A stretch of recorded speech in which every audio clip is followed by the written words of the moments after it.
So it's less than 24 hours to go until the exam and you're worried. Well, I've passed close to 30 professional exams, so trust me, I can help you. Watch this short video where I'll share exam advice checklists, which I'm sure will make you feel more confident and ready for your exam. There are just two key objectives for you in this crucial period running up to the exam. They are resting and de-stressing your mind, letting the facts settle and having optimum brain power for the exam itself.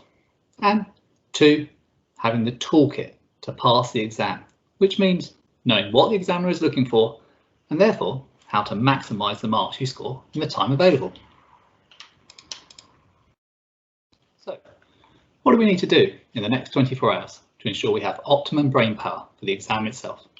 Well, step one is to stop trying to push more facts into your brain. The last 24 hours for an exam are a crucial period of resting and de-stressing, not frantic cramming. Instead, we're going to use this time to remove stresses.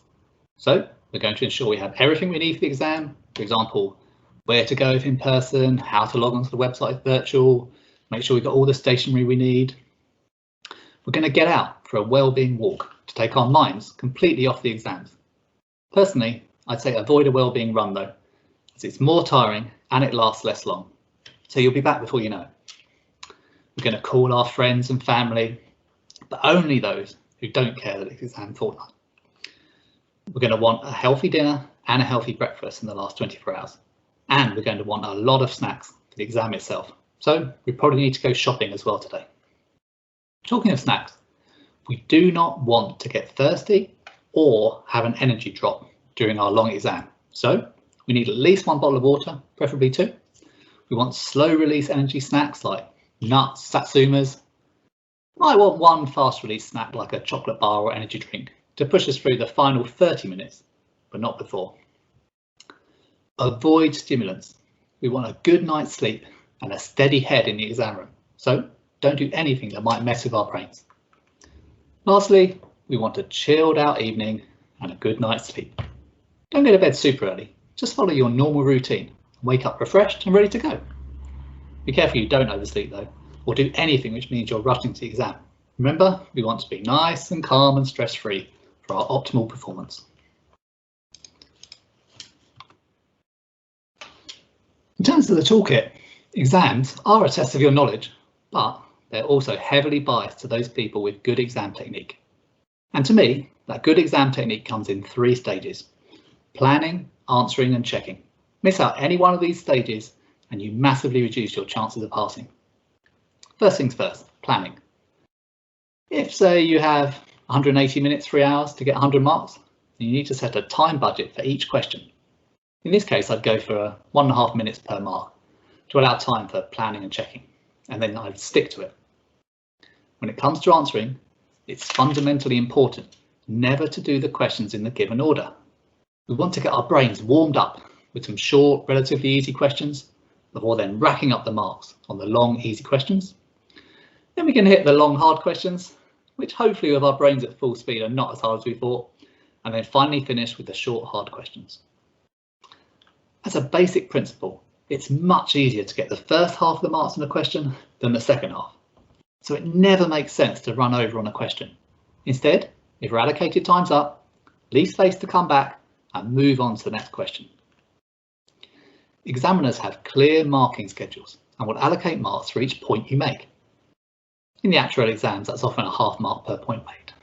So you need to make a lot of points, and there's no value in remaking, rephrasing or embellishing a point.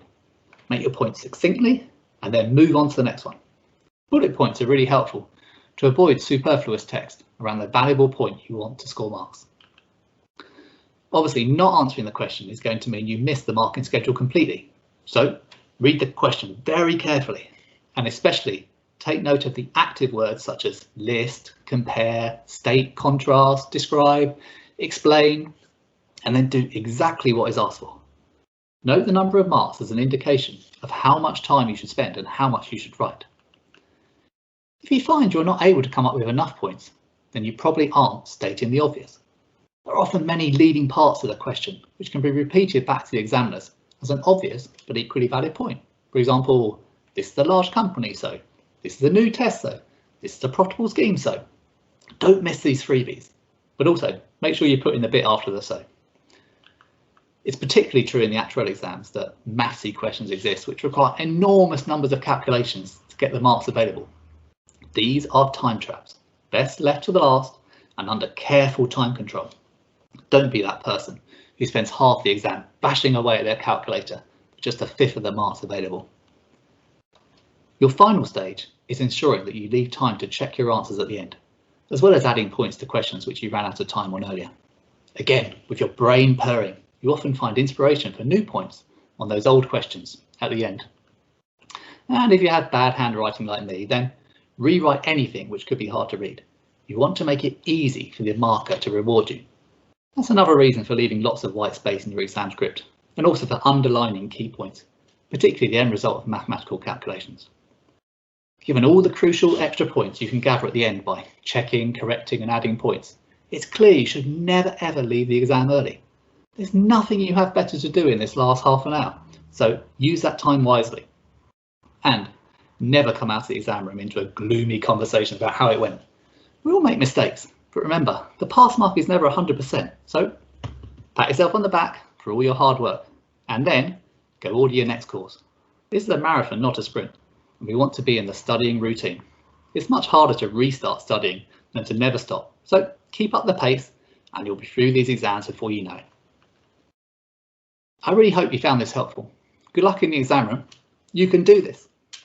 If you want to know more detail about how to maximise your chances of exam success, I recommend you check out my last month exam tips video. You should be able to see that in the bottom left of the screen. And please like and subscribe to support future videos like this one, and to make sure you don't miss any of my advice to help you become the best you can be. Thank you. Bye.